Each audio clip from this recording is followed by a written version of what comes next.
ఈ రోజు నుంచి 18వ తేదీ వరకు ఈ సమయంలో రోజు ఇక్కడ పిల్లలు పువ్వులై విరబూస్తారు, నక్షత్రాలై ప్రకాశిస్తారు, సూర్యుళ్ళై వెలుగు నింపుతారు, చంద్రుళ్ళై సంతోషాన్ని పంచుతారు.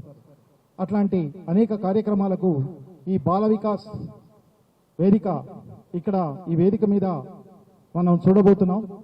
అందుకు మీ అందరిలాగే మేము కూడా చాలా సంతోషిస్తూ, నిజంగానే చంద్రమోహన్ గారు ఇంతకుముందు చెప్పినట్టుగా పిల్లలు సాంకేతిక వస్తుజాల దీనికి చిక్కుకొని పుస్తకాలకు దూరం అవుతున్నారు అనేది ఒక వాస్తవమైతే, సాంకేతికతను కూడా ఈ పుస్తకాలకు దగ్గర చేర్చేటువంటి వస్తువులుగా, వాహికలుగా, వారధులుగా మార్చుకోవడం ఎట్లా అనేది కూడా ఒక చర్చ ఈ వేదిక మీద బహుశా రేపు జరగవచ్చు. రేపు కాకపోతే ఈ 10 రోజులలో తప్పనిసరిగా అట్లాంటి ఒక చర్చ కూడా జరుగుతుంది. ఎందుకంటే సాంకేతికత మనం ఎంత ఇష్టం ఉన్నా లేకపోయినా మనం చుట్టుముడుతున్నటువంటి సమయం ఇది.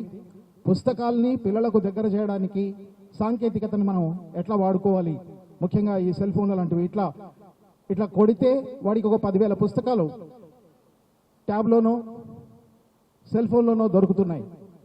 మరి వాటి ద్వారా పిల్లల్ని పుస్తకాలకి దగ్గర చేయడం ఎట్లా, ఈ రెండింటినీ కలపడం ఎట్లా అనేది కూడా ఒక అనివార్యమైనటువంటి ఆలోచనీయాంశం.